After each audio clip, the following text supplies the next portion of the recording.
ध्यान की सारी प्रक्रिया ये आपको वर्तमान में लाने के लिए बनी होती है। अक्सर लोग ध्यान करने से पहले ये जानना चाहता है कि ध्यान करने से उन्हें क्या हासिल होगा, मतलब कि ध्यान का परिणाम क्या होता है। ये गौर करने की बात है कि यह सवाल जो उसके मन में उठ रहा है ये भविष्य की चिंता का ही रूप है, क्योंकि ध्यान तो अभी करना होता है लेकिन उसका परिणाम हमेशा भविष्य में मिलता है। और इसी तरह हमारा मन कहीं ना कहीं भविष्य या अतीत की चिंताओं में घिरा रहता है, और ध्यान हमारे मन और मस्तिष्क में भविष्य और अतीत से खींचकर वर्तमान में लेकर आता है। और जब हमारा मन एक बार वर्तमान का मजा चख लेता है तो उसे वास्तविक आनंद का अनुभव होता है। एक इंसान की पूरी जिंदगी अगर दो शब्दों में समाहित की जाए तो दो शब्द होंगे सुख और दुख। सुख और दुख मिलकर एक ऐसा चक्कर बनाते हैं, एक ऐसा गोला, एक ऐसा पहिया बनाते हैं कि इंसान जिंदगी भर उस पहिए में गोल गोल घूमता रहता है। और उस गोले में चलते चलते कभी वह दुख से सुख में पहुंच जाता है, लेकिन उसे उस वक्त यह नहीं पता होता कि ये सुख का गोला भी घूमकर फिर से दुख में लेकर आएगा। और इसी चक्कर में फंसकर आदमी का पूरा जीवन निकल जाता है। लेकिन अगर आप एक बार इस चक्कर को समझ ले, दोनों एक ही के दो सिरे हैं। चाहे हम सुख से शुरुआत करें या फिर दुख से, आखिरकार हम दूसरे कोने पर ही पहुंचेंगे।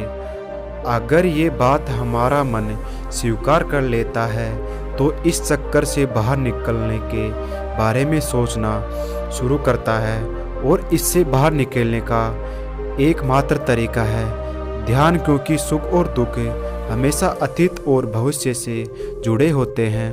और ध्यान हमें वर्तमान के आनंद से अभिभूत करता है। आज की जो आपको कहानी सुनाने वाला हूँ वह आपको सुख और दुख के चक्कर से निकालकर वर्तमान के आनंद की एक झलक प्रदान करेगी। इससे पहले कि आप इस कहानी में खो जाए, इस चैनल को सब्सक्राइब जरूर कर ले। एक समय की बात है, एक नौजवान व्यक्ति बुद्ध के पास आता और उनसे कहता कि हे बुद्ध, क्या आप मेरे एक सवाल का जवाब देंगे। बुद्ध ने मुस्कुराते हुए कहा कि पूछो, क्या पूछना है। इसके बाद उस युवक ने कहा कि बुद्ध, मेरी उम्र भी बहुत ज़्यादा नहीं है, लेकिन मैं बहुत परेशान रहता हूँ, बहुत दुखी रहता हूँ। मैं आपसे ये जानना चाहता हूँ कि मेरे जीवन में अभी से इतनी दुख है, तुम मेरी ज़िंदगी तो अभी बहुत बाकी है। क्या मेरे जीवन में दुख बदलते रहेंगे? इन सुखों से छुटकारा पाने का कोई रास्ता नहीं है? यह सोचकर बुद्ध कहते हैं कि कहाँ है तुम्हारे दुख, मुझे तो दिखाई नहीं दे रहे हैं। यह सुनकर वह युवक कहता है कि हे बुद्ध, दुख तो मेरे अंदर है, वहाँ आपको कैसे दिखाई देंगे। यह सुनकर बुद्ध उस युवक से पूछते हैं कि क्या तुम्हें अपने दुख दिखाई देते हैं। वो युवक कहता है कि हाँ बुद्ध, मैं अपने दुखों को भली भांति देख पा रहा हूँ। तब बुद्ध ने पूछा कि इन दुखों का मूल क्या है। बुद्ध में और उस युवक में चर्चा चल रही होती है कि तब एक भिक्षु दौड़कर वहाँ पर आता है। वह भिक्षु तथागत बुद्ध के कान में कुछ कहता है। इसके बाद बुद्ध उस युवक से कहते हैं कि चलो, आज मैं तुम्हें जीवन का सत्य दिखाने के लिए एक जगह पर ले चलना चाहता हूँ। वहाँ पर तुम्हें कुछ भी नहीं बोलना है, चुपचाप सारी बातें सुनते रहना है। इसके बाद तुम्हें अपने सारे प्रश्नों के उत्तर खुद ही मिल जाएंगे। यह कहकर वो युवक गौतम बुद्ध के पीछे पीछे चलने लग जाता है।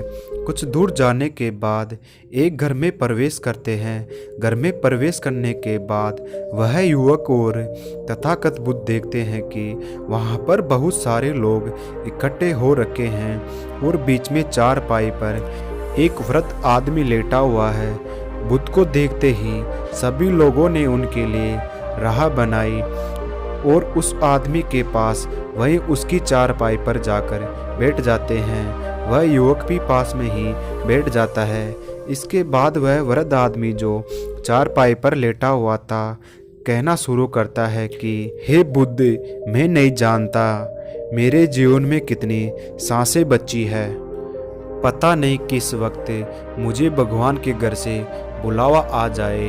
हे बुद्ध, मैं मरने से पहले अपने कुछ सवालों के जवाब आपसे जानना चाहता हूँ। मुझे पता है कि उन सवालों के जवाब आप ही मुझे दे सकते हैं, इसलिए मैंने आपको यहाँ पर बुलाया है।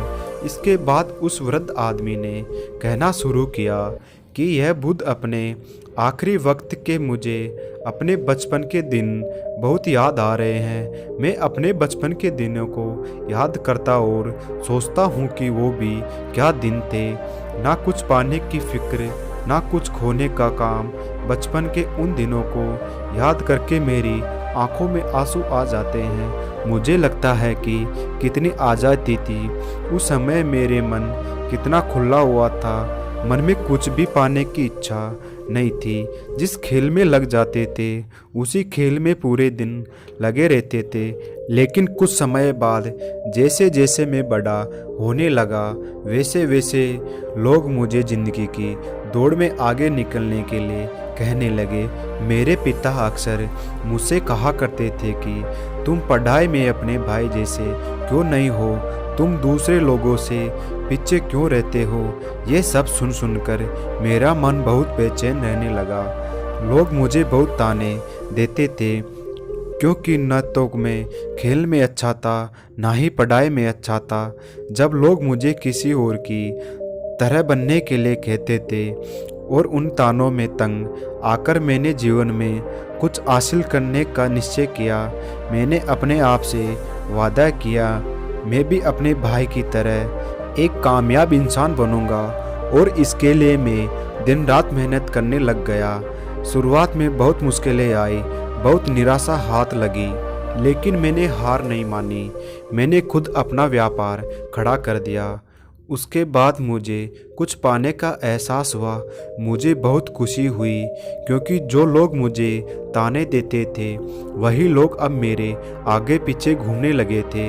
कुछ वक्त बाद एक रईस बेटी के साथ मेरी शादी हो गई और उसके बाद मुझे लग रहा था जैसे मेरा जीवन स्वर्ग बन गया।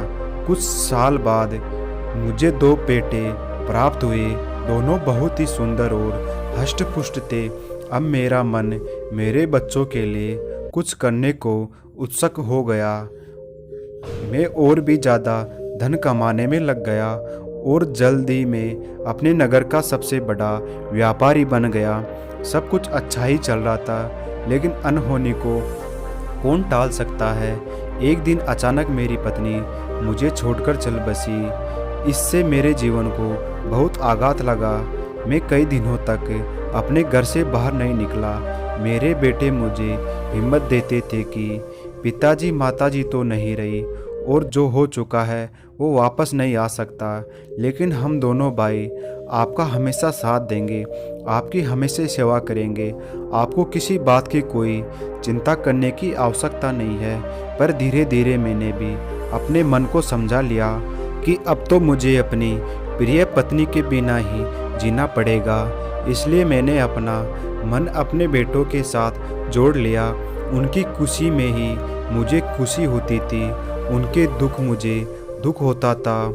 इसके बाद उस वृद्ध आदमी ने कहा कि बुद्ध, इस जीवन चक्कर में अक्सर मुझे महसूस होता है कि आखिर जीवन क्या है, जीवन को उसकी गहराइयों में कैसे जाना जाए, ये कैसा जानना चाहिए कि मैं कौन हूँ और मैं इस दुनिया में क्या करने के लिए आया हूँ। ऐसे तमाम सवाल मेरे मन में उठते रहते थे और मुझे आपके बारे में भी पता चला कि बुद्ध की ध्यान की प्रणाली बताते हैं जिससे जीवन का मतलब समझ आ जाता है। लेकिन मैं हमेशा सोचता रहता हूँ कि पहले मैं अपने जीवन से दुखी हूँ और परेशानियों से दूर कर देता हूँ, उसके बाद ध्यान में अपना पूरा मन लगाऊंगा।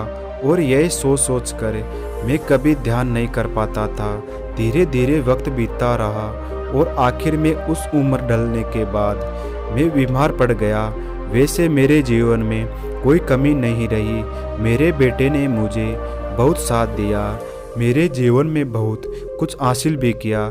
लेकिन अब मैं अपने जीवन में अगर पीछे मुड़कर देखता हूँ तो मुझे एहसास होता है कि मेरे बचपन के दिन ही सबसे प्यारे दिन थे।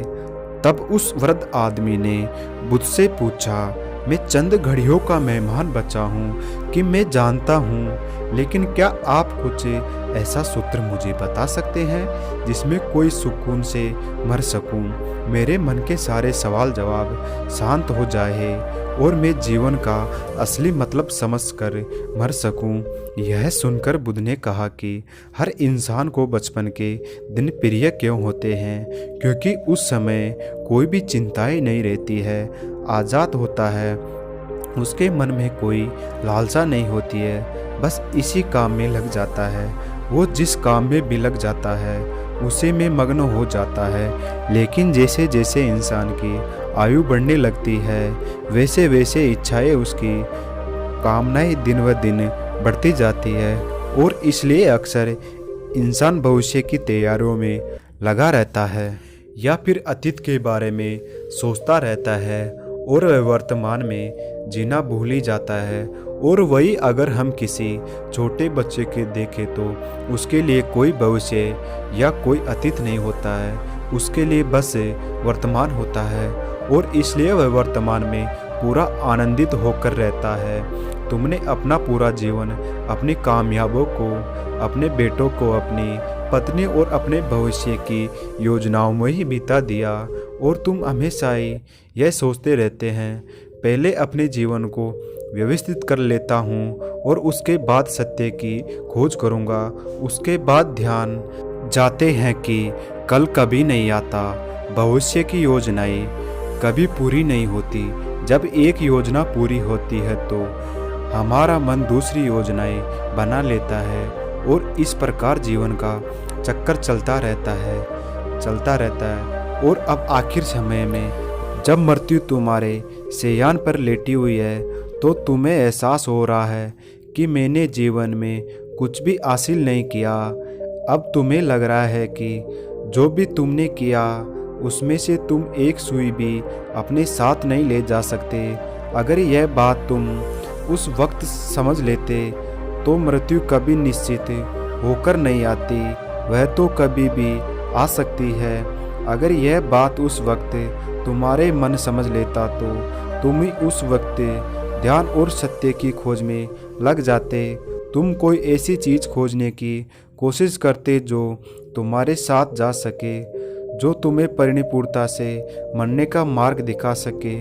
उस वृद्ध आदमी ने हाथ जोड़कर बुद्ध से कहा कि बुद्ध, ये तो मैं जानता हूँ कि मुझसे गलतियाँ हुई है, मैंने अपने जीवन में सार्थक रूप से जिया ही नहीं और इस बात से मुझे बहुत गहरे में एहसास हो चुका है। लेकिन मैं आपसे फिर से वह सूत्र जानना चाहता हूँ, क्या मैं अभी परिपूर्णता के साथ नहीं मर सकता? क्या मुझे अभी भी सत्य की कोई झलक नहीं मिल सकती? यह सुनकर बुद्ध ने उस आदमी को हाथ सहलाते हुए कहा, अब तो एक ही सूत्र समझने के लायक रह जाता है और वह सूत्र यह है कि तुमने जीवन में जो कुछ भी पाया या जो कुछ भी खोया वह सब यह छोड़कर चले जाओ। इससे अपने मन के साथ मत ले जाओ।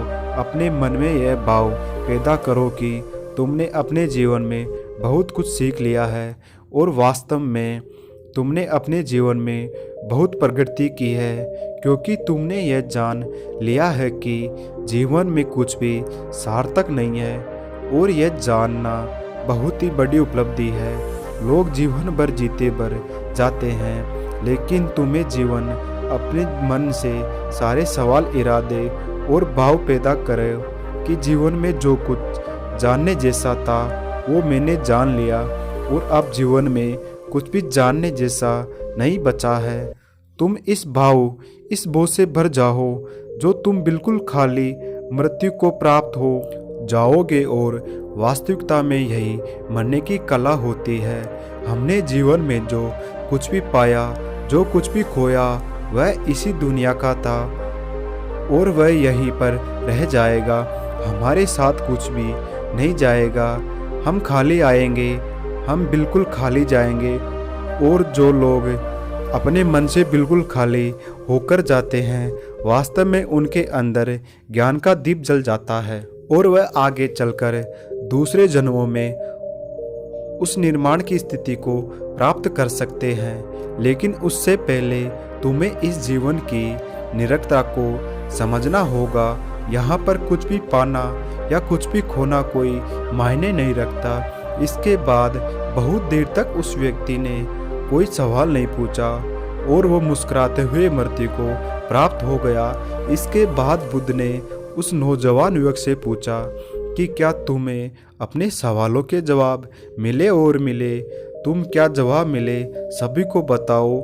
इस युवक ने कहा कि हे बुद्ध, मुझे अपने सवालों के जवाब मिल गए हैं। इस बुद्ध ने आदमी के जीवन चक्र में समझ लिया हूँ कि जीवन में कुछ भी पाने जैसा नहीं होता। सुख हो या दुख, सब कुछ भी पीछे रह जाता है। और अगर इसी चक्कर में फंसे रह जाएंगे तो यह सत्य को भी कभी नहीं जान पाएंगे। इसलिए जीवन में सुख और दुख चलते ही रहेंगे। इसके साथ साथ चलते हुए ही हमें सत्य की खोज करनी पड़ेगी। लेकिन बुद्ध, मेरे मन में अब भी एक सवाल बाकी है जिसका जवाब जानना सबके लिए ज़्यादा ज़रूरी है। मेरा सवाल है कि मैं ध्यान की यात्रा करने के लिए बहुत ही प्रेरित हुआ, लेकिन कोई मार्ग नहीं पता। ध्यान कैसे किया जाता है? ध्यान की सभी प्रक्रियाएं तुम्हें होश में लाने के लिए ही बनी है, तुम्हें वर्तमान में लाने के लिए बनी है। अगर तुम किसी भी काम को पूरी उपस्थिति के साथ, पूरे एकाग्र भाव से अपने आप को पूरा इकट्ठा करके कर सकते हो, तुम ध्यान ही में होते हो। लेकिन हमारा ध्यान इधर उधर भटक रहता है। अपना काम करते करते वर्तमान में रहने के लिए तुम्हें एक छोटी सी बात बताता हूँ, जिसके जरिए तुम अपना काम भी कर सकते हो और ध्यान को भी समझ सकते हो। जब भी तुम चलते फिरते हो, उठते बैठते हो, सिर्फ अपनी सांसों पर ध्यान लगाना शुरू करो। सांस किस नाक से आ रही है, किस नाक से जा रही है, नाक के कौन से कोने में टकरा रही है, सिर्फ तुम उसके साक्षी भर हो जाओ। सिर्फ उसको देखते रहो। कुछ भी काम कर रहे हो, चल रहे हो, फिर रहे हो, खाना खा रहे हो, सिर्फ अपनी सांस पर ध्यान लगाओ। और ये करते वक्त तुम्हें महसूस होगा कि तुम्हारा दिमाग, तुम्हारे विचार तुम्हारे इधर उधर ले जाते हैं। लेकिन थोड़ी देर बाद तुम्हें फिर से होश आएगा कि तुम अपनी सांसों पर ध्यान लगाना है और तुम्हारा ध्यान फिर से सांसों पर टिक जाएगा। और धीरे धीरे जब तुम्हारे विचारों को देखने लगोगे तो तुम पाओगे कि विचार विलीन होने लगे हैं। तुम्हारे अंदर एक खाली मैदान बचा हुआ है। सारे सवाल जवाब विलीन हो चुके हैं। इसके बाद बुद्ध ने कहा, सांसें जो होती है वह वर्तमान में चलती है, ना ही भविष्य में चलती है और ना ही अतीत में चलती है। वह वर्तमान में होता है, वही वर्तमान स्थिति होती है। और जब तुम अपनी सांसों से जुड़ जाते हो तो तुम वर्तमान में ध्यान लगाना सीख जाते हो, क्योंकि सांसें जिन पर तुम ध्यान लगा रहे हो वर्तमान में चल रही होती है। इसके बाद धीरे धीरे कदम दर कदम तुम्हें ध्यान का खुद ही एहसास होने लगेगा। फिर तुम जो भी काम करोगे उसमें तुम्हारा पूरा मन लगा होगा। तो शुरुआत वहीं से करो जहाँ पर तुम हो, वहीं से अभी से अपनी सांसों को पकड़कर शुरू कर दो। तो दोस्तों, कैसी लगी आपको यह कहानी कमेंट सेक्शन में ज़रूर बताइए। और आप अच्छी लगी तो इस चैनल को सब्सक्राइब करना मत भूलना। धन्यवाद।